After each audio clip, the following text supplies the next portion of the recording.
Disqualify ہوئی تو اب آپ کی دور حکومت میں بھی وہی کچھ ہو رہا ہے؟ دیکھیے، ایک تو میں نے معزز سینیٹر صاحب کی ساری گفتگو سنی ہے، تو میں یہ جاننا چاہوں گا کہ انہوں نے کیا کہا ہے، کہ کس نے یہ پلان بنایا ہے، مجھے بتائیں تاکہ میں پھر اس تناظر میں بات کو شروع کروں. کس نے پلان بنایا ہے ان سر کو آپ لوگوں نے بنایا ہے، مریم نواز صاحبہ خود کہہ رہی ہیں کہ عمران خان صاحب کو سزا ہونی چاہیے. مجھے کیا معلوم تھا کہ آپ بول پڑیں گی سینیٹر صاحب کے بجائے. چلیں جی سینیٹر صاحب ڈاکٹر صاحب کو بتائیں. جو 11 جماعتوں کا گٹھ جوڑ ہے جس کا ڈاکٹر صاحب خوب پارٹ ہے بڑے، اور ان کے جو بیرونی آقا ہیں ان کا پلان ہے جی، اور کس کا ہونا چاہیے؟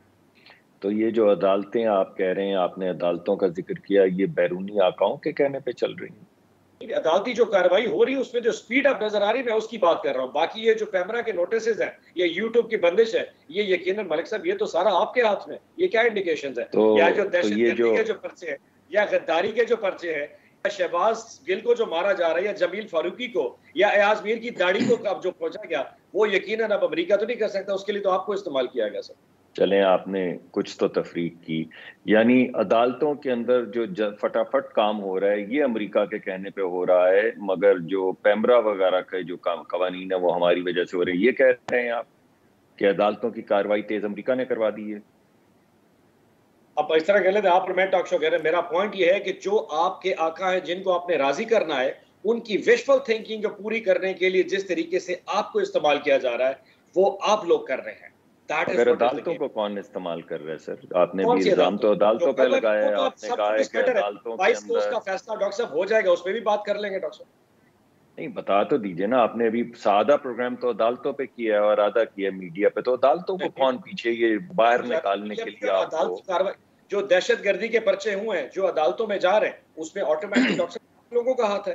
غداری کا مقدمہ عمران خان پہ عدالتوں نے تھوڑا کیا، وہ بھی تو آپ کا ہاتھ ہے. پھر آگے بڑھاتے ہیں. اب عدالتوں سے تو آپ ہٹ گئے، اب دیکھتے ہیں کس چیز سے ہٹتے ہیں تھوڑی دیر کے بعد. چلیں، 22 تاریخ تک تو آپ نے مہربانی کی، کیونکہ آپ کے لیڈر نے تو عدالتوں پہ مہربانی نہیں کی تھی 22 تاریخ تک.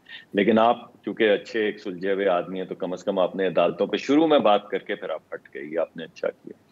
اب سوال یہ پیدا ہوتا ہے کہ کیا عمران خان صاحب بھی امریکہ کے کہنے پہ کام کر رہے ہیں؟ یہ جو شہباز گل صاحب نے بغاوت پہ اکسایا، یا عمران خان صاحب نے جرنیلوں میں ایک تفریق ڈالنے کی کوشش کی اور کچھ جرنیلوں کو محب وطن کہا، جس کا مطلب ہے کہ باقی کیا ہیں، یا کچھ جرنیلوں کو تکڑا کہا یعنی باقی کیا ہیں، اور کچھ جرنیلوں کو میریٹوریس کہا یعنی باقی کون ہے؟ اور وہ کون سے جرنیل ہیں جن کا انہوں نے ذکر کیا جو چوریاں چھپانے کے لیے chief of the army staff بنیں گے؟ ایک بندہ جو لیفٹیننٹ جنرل ہے، جو پاکستان کے 4 ٹاپ یا 5 ٹاپ کمانڈرز میں آتا ہے. جب آپ اس طرح کے الزامات لگا کے فوج میں بغاوت یا کم از کم تفرقہ پھیلانے کی کوشش کرتے ہیں، اور آپ کا چیف آف سٹاف جو ہے وہ باقاعدہ یہ کہتا ہے کہ جوانوں اٹھ کھڑے ہو اور بات کورٹ کے کیس سے کیا تعلق ہے؟ جی میں تو یہی کہہ رہا ہوں. تو یہ عمران خان صاحب جن چیزوں کا شکار ہو رہے ہیں، جس کی وجہ سے عدالتوں میں پیش ہو رہے ہیں، ان کی بات سے تو سینیٹر صاحب کی بات سے لگتا ہے کہ وہ بھی امریکہ کے کہنے پہ پھر کچھ کام کر رہے ہیں. کیونکہ اگر عمران خان صاحب یہ تمام چیزیں نہ کریں، اگر بغاوت پہ نہ اکسائیں، اگر فوج میں تفرقہ نہ پھیلائیں، تو یہ کیسز تو نہیں ہو سکتے. اگر وہ خاتون جج کا نام لے کر ان کو کہیں کہ یہ نہ کہیں کہ میں تجھے چھوڑوں گا نہیں، یا او اے آئی جی یا او اے ڈی آئی جی نام لے کے لوگوں کے کہیں کہ میں تجھے چھوڑوں گا نہیں، یہ تو مافیا صرف کیا کرتی تھی. یہ صرف اٹلی میں ہوتا تھا جہاں پہ مافیا کہتی تھی کہ جج کو اشارہ کر کے نام لے کے کہ ہم تجھے چھوڑیں گے نہیں. تو پھر اگر آپ یہ حرکات کر رہے ہیں تو میں آپ سے پوچھنا چاہتا ہوں کہ آپ یہ حرکات کیوں کر رہے ہیں؟ آپ کو تو ایک مہذب معاشرے میں لیڈرشپ دکھانے کے لیے، اسٹیٹسمین شپ دکھانے کے لیے آپ کو تو یہ کہنا چاہیے تھا کہ ہم اس کو اپوز کرتے ہیں اور ہم الیکشن مانگتے ہیں، اور ہمیں کہنا چاہیے تھا ایک مہذب طریقے سے کہ بھئی جس آئین کے تحت آپ 4 سال حکومت چلاتے رہے ہیں، ہم آپ سے الیکشن مانگتے رہیں، اور آپ نے کہا ہمارا یہ حق ہے، جب پرائم منسٹر چاہے گا الیکشن کروائے گا. مگر آپ نے تو وہ مہذب رویہ نہیں اپنایا. آپ نے تو بغاوت پہ اکسانا شروع کر دیا. آپ نے تو لوگوں کے نام لے لے کے تھریٹ کرنا شروع کر دیا. میں اگر رضا رومی صاحب کو بھی گفتگو میں شامل کر سکوں. سینیٹر صاحب پلیز، سینیٹرز پلیز. سر رضا رومی صاحب. جی رضا صاحب، آپ سر کیسے دیکھ رہے ہیں سارے معاملے کو یہ دونوں جماعتیں تو اب لگ رہا ہے کہ سوائے الزام لگانے کے اور کچھ نہیں کرتی. وہی کچھ جو پی ایم ایل این کے دور حکومت میں ہو رہا ہے اس وقت, وہی پی ٹی آئی میں ہوا, اور ایک دوسرے پہ الزام لگ رہے ہیں کہ پیچھے سے ہی کوئی کر رہا ہے, پتہ نہیں کون کر رہا ہے. جی شکریہ. دیکھیے وہ تو آپ کی بات بالکل درست ہے, اور یہ بدقسمتی سے ہماری سیاسی تاریخ بھی کچھ ایسی ہی ہے کہ جو لوگ پہلے اپوزیشن میں ہوتے ہیں وہ اقتدار میں آتے ہیں تو پھر جو اپوزیشن ہے وہ وہی والے الزامات ان کے اوپر دھرتی ہے اور جوابی فائر ہوتے ہیں. لیکن یہاں پہ دو تین چیزیں جو ہیں وہ تھوڑی سی فرق ہیں, اور سب سے پہلی چیز تو یہ ہے کہ یہ ایک ہم انپریسیڈنٹڈ چیز دیکھ رہے ہیں کہ پاکستان کی اسٹیبلشمنٹ کو جس طرح سے نہ صرف سیاست میں وہ ہمیشہ سے گھسیٹا تو جاتا ہے, لیکن اس بار جو اسٹیبلشمنٹ پر جو مختلف قسم کی تنقید اور حملے جو ہیں وہ کافی انپریسیڈنٹڈ ہیں. خصوصاً یہ تو پہلے بھی ہوتا تھا کہ جی وہ کہ سیاسی ان کا رول نہیں ہونا چاہیے, وہ الیکشن میں مداخلت نہ کریں, جوڑ توڑ نہ کریں, حکومتیں نہ گرائیں, لیکن اب کے تو باقاعدہ ادارے کے اندر جو ہے وہ اس کے اوپر بھی ایک پوری کوشش کی جا رہی ہے کہ ان کو کس طرح سے پریشر میں لایا جائے. یہ میں سمجھتا ہوں کہ ایک بہت ہی عجیب و غریب ڈیولپمنٹ ہے, اور یہ ملک کے لیے بھی اچھی نہیں ہے, یہ ملک میں اداروں کے لیے بھی اچھی نہیں ہے, یہ نیشنل سیکیورٹی کے لیے بھی اچھی نہیں ہے. اور یہ سوچنا ہوگا نہ صرف عمران خان صاحب کو, بلکہ چونکہ وہ تو لیڈ کر رہے ہیں اس پوری چیز کو اس وقت, مگر باقی پولیٹیکل فورسز کو بھی یہ سوچنا ہوگا کہ اگر وہ ہر انسٹیٹیوشن کو اس طرح سے پاکستان میں ملائن کر دیں گے اور تو ان کو رضا صاحب اس کا حل کیا ہے؟ کس طرح یہ سوچنے کو تو کوئی اس وقت تیار نہیں ہے. مطلب کہ اگر آپ پاکستان تحریک انصاف اور عمران خان صاحب پہ بات کریں وہ بھی تنقید کر رہے ہیں, دوسری طرف اگر دیکھیں تو پی ڈی ایم کے بھی کچھ ممبرز ہیں جو آ کے لاڈلا کی جب بات کرتے ہیں تو obviously وہ کسی کی طرف تو اشارہ کر رہے ہیں کہ کوئی کسی کو لاڈلا کس نے بنایا ہوا ہے. تو سر یہ کیسے ختم ہوگا ٹرینڈ؟ کیا یہ سب آپس میں بیٹھیں گے؟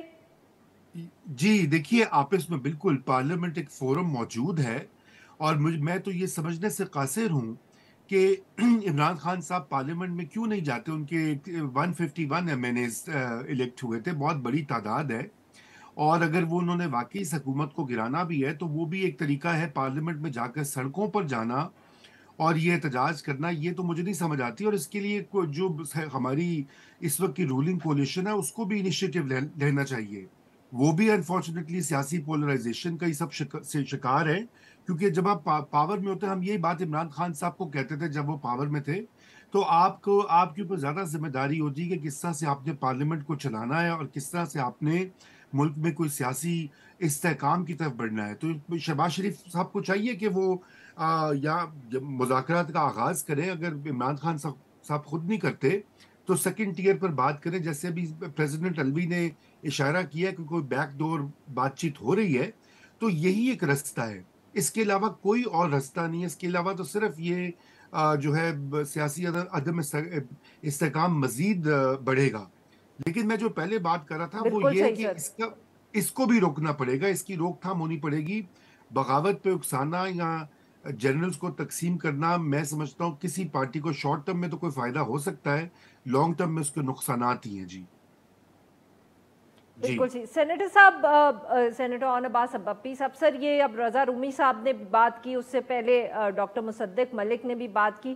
فرق ڈال رہے ہیں آپ فوج میں, آپ بغاوت کے الزام سر آپ پہ لگ رہے ہیں کہ آپ انسائٹ کر رہے ہیں آرمی کو. پہلے شہباز گل صاحب پہ لگا, اب عمران خان صاحب کی بھی بات ہو رہی ہے. سر کیوں اس طرح کے آپ کی طرف سے بیانات آ رہے ہیں کہ لوگ اتنے سنگین الزامات لگا رہے ہیں؟ اچھا میں حیران ہوں ویسے میڈیا پہ جس قسم کا نیریٹو بلڈ کیا جا رہا ہے. ابھی ڈاکٹر مصدق ملک نے کہا جی کہ شہباز گل نے شاید انسائٹ کیا, تو سب سے پہلے تو خان صاحب نے کہا تھا کہ آپ قانونی کارروائی کریں. اس نے اگر کوئی غلط کام کیا ہے تو اس کو قانون کے مطابق سزا دیں. اگر قانون یہ کہتا ہے کسی کو ننگا کر کے لٹا کے مارنا اور اس کی نس جو جائیں ان جگہ ان کو اوپر ٹارچر کرنا, یہ قانون میں لکھا ہے, تو آل یورز. اگر اس پہ بات کر کے غداری ہے تو ہم مرتکب ہیں. اگر خان صاحب نے یہ کہا کہ chief of the army staff کو میرٹ پہ لگنا چاہیے, اور کہیں بھی کسی بھی لوگ, چاہے وہ لندن میں کوئی بگوڑے بیٹھے ہوں یا کوئی کرپٹ لوگ کہیں بیٹھے, ان کیا یہ پروٹوکول یا ڈسکریشن یا پیروگیٹو نہیں ہونا چاہیے؟ تو by law he said the right thing. ایسی کون سی غلط بات کہہ دی؟ مطلب آپ نے ہمیں تو چن لیا, کیا بی بی آپ نے کبھی یہ بھی ڈسکس کیا کہ آج سے 2 سال پہلے لندن سے ایک شخص نے ڈسکشن کرتے ہوئے کہا تھا کہ پاکستان میں جتنا گند ہے تمہاری وجہ سے؟ تو اس وقت تو کوئی انسائٹمنٹ کی بات نہیں ہوئی تھی. انہی کی بیٹی نے جب گجرانوالہ میں اسپیچ کی تھی, جو باتیں الفاظ استعمال کیے تھے, اس پہ تو کوئی انسائٹمنٹ نہیں تھی. عدلیہ کے حوالے سے مریم نواز شریف کا بیان آن ریکارڈ موجود ہے کہ چیف جسٹس صاحب, اگر آپ وہ زبان بولیں گے جو عمران خان بول رہا ہے, آپ کو بھی وہی جواب ملے گا جو عمران خان کو مل رہا ہے. یا آج سے مہینہ پہلے جب پنجاب اسمبلی کا الیکشن تھا تو انہوں نے کہا جی فل کورٹ بنا دیں, چیف جسٹس نے انکار کر دیا. تو فرمایا کیونکہ آپ نہیں چاہتے کہ آنےسٹ ججز اس کورٹ کا پارٹ بنے, اس لیے آپ فل کورٹ. اس کا مطلب یہ ہے کہ آپ 3 جو ججز بیٹھے تھے جو سن رہے تھے وہ پھر آنےسٹ نہیں ہے, پھر وہاں تو کوئی کسی مرتکب نہیں ہو توہین عدالت کا. ہمارا پوائنٹ یہ ہے کہ اس وقت بیلنس نہیں کریٹ کیا جا رہا. ہمیں جس احتساب کی ترکڑی میں تولا جا رہا ہے وہ شاید ان کو نہیں تولا گیا, اور ہمیں جس طریقے سے تولا جا رہا ہے اس میں پاشا دو ماشا ایکسٹرا ڈالا جا رہا ہے, جو کہ ہماری انٹینشن نہیں ہے. اس کو میں مینافائڈ انٹینشن کی طرف لے کے جا رہا ہوں. بالکل ٹھیک. جی ناظرین, یہاں پہ لیتے ہیں ایک چھوٹا سا بریک, سے واپس آئیں گے تو سینیٹر ڈاکٹر مصدق ملک صاحب کے پاس یہی سوال لے کے جائیں گے. Stay with us.